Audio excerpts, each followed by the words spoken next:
We're here today in support of BC teachers and students.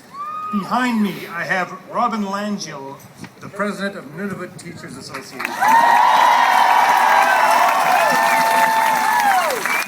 Chris Karahanga, the first vice president of the Ontario English Catholic Teachers Association. Lily Cole, who crossed the country yesterday to get here, the president of Newfoundland and Labrador Teachers Association. I have Heather Smith, who is the president of the New Brunswick Teachers Association. And I have Paul Olson, the president of the Manitoba Teachers Society.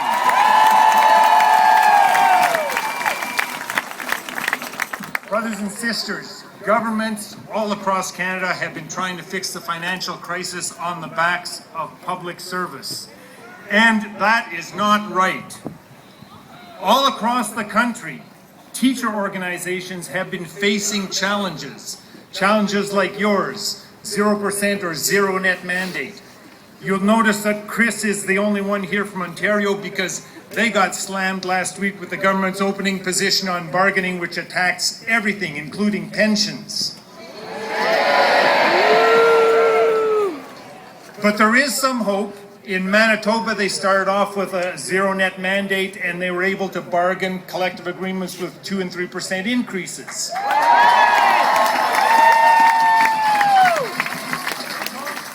The challenges, though, remain. One of the biggest challenges, and we have that through a survey that we just did, is class size and composition, and that is felt everywhere. And so everyone feels your pain, and everyone needs to address this. All the provincial governments need to address class size and composition. We need, as a group, to let them know how important we are in a knowledge economy. Teachers are on the front line of the recovery.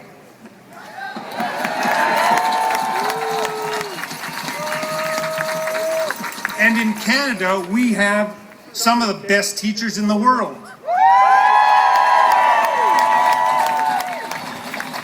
When we look at comparisons, international comparisons, Canada is up there with countries like Finland. And there are reasons for that. One of the reasons is because of the social safety net and the great public services we have in Canada. So why are they trying to take that away? Another of the reasons is because of strong teacher unions that collaborate with government. So why don't they want to collaborate? Another reason is because we have well-paid teachers who are treated as professionals. Why can't we have that here?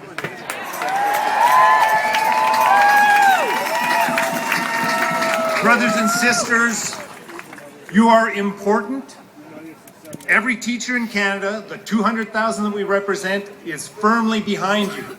And we believe that it's time for a negotiated settlement.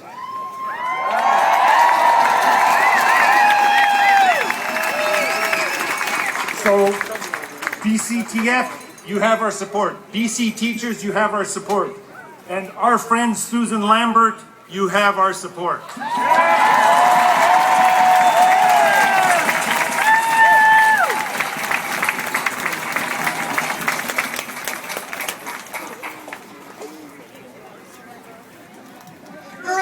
I told you about some BCGEU members who honored picket lines this morning, but there were members of many other unions who did that as well. COPE 378, CEP, and a number of others. And I want you to give a big round of applause for everybody honoring the picket line this morning.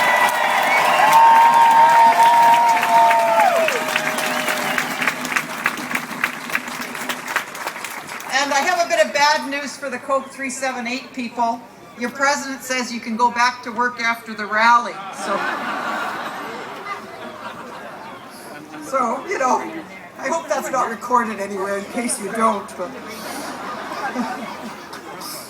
Okay, now, our struggle as teachers has always been first and foremost about the kids that we teach, about providing them with everything they need to become productive and responsible and fun-loving adults in a civil society.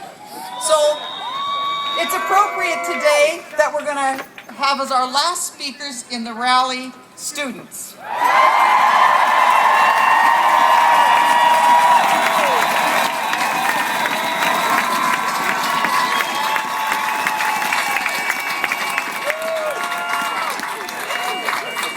We have two students here today from Spectrum Community High School in the Greater Victoria area.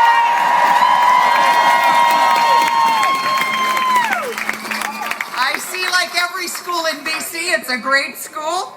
These young women are leaders in their school and their community, and it gives me great pleasure to introduce Hannah Case and Erin Galbraith.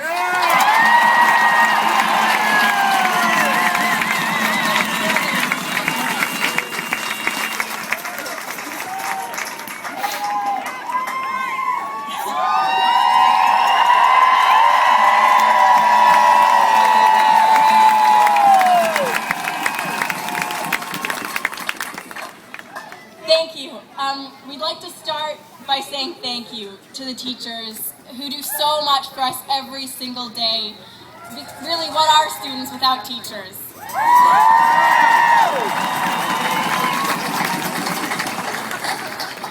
So, my name is Hannah Case. And I'm Erin Galbraith. We are grade 11 students at Spectrum Community School, and we have witnessed firsthand the negative impact made by the government ignoring the teachers' concerns over the years. Last Friday, March 2nd, we walked out of our classes to come down to the legislature to give the student body a voice.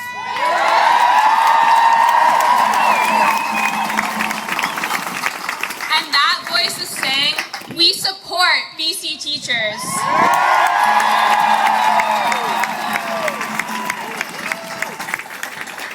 We are proud as Canadians to live in a democratic society, but when bills such as Bill 22, which only benefit those in government, are being pushed through legislation, that pride begins to waver. Bill 22 has been portrayed to us by the government as a bill that will improve quality of education and make life for students and teachers easier, when in actuality it removes the cap on class sizes and weakens protection for those students who require extra help, all of which directly affects the student body and our ability to learn.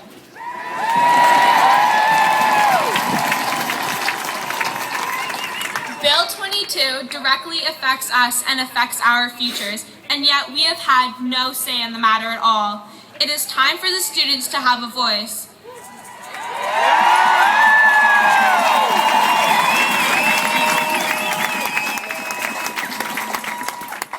In the public eye of the youth today, views are viewed as apathetic to the world around us, but we do care and we do have something to contribute.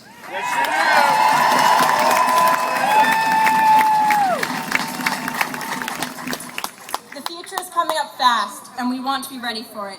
It's big, and it's scary, and it's a bit of a mystery, but it's there. We are going to have to face it, prepared or not. It's the people's choice. Yeah.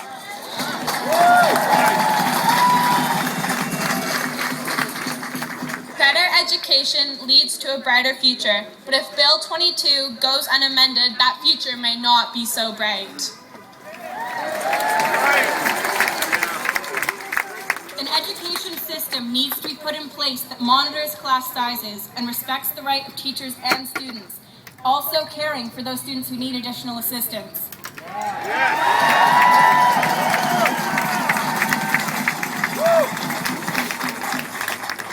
We are tired of overcrowded classrooms.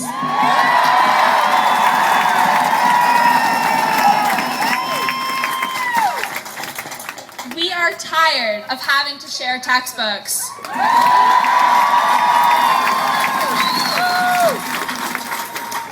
We believe in the public education system, and we deserve to have a quality education.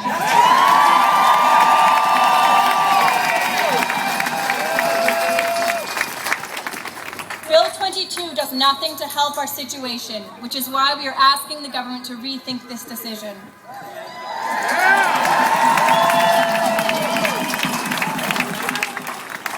If you truly want to give us a bill that will benefit the students, maybe you should try listening to the students.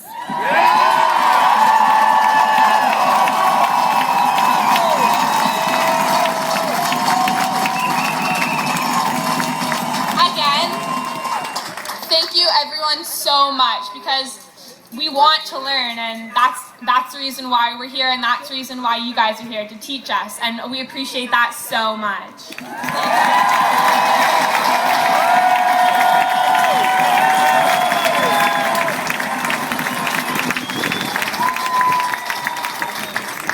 Okay, the future's in good hands! Thank you, Hannah and Erin. I want to go back to the classroom now.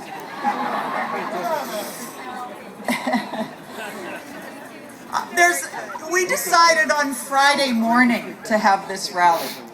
And I want to make a very, very special and heartfelt thank you to the staff of the BC Federation of Labour, to the staff of the BCTF, and a number of staff from other unions who put this rally together on short notice.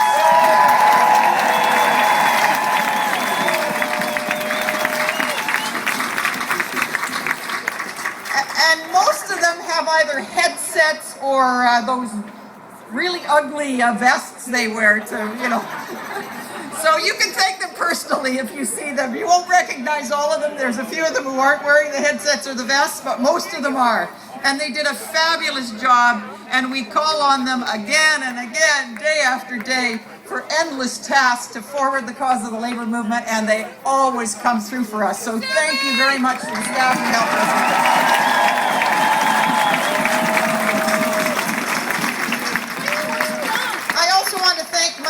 And the Victorian District Labour Council, who came through for us as well. They were fabulous. They helped us. They showed a lot of solidarity. Victoria teachers, too, who were critical to pulling this off. Thank you very much.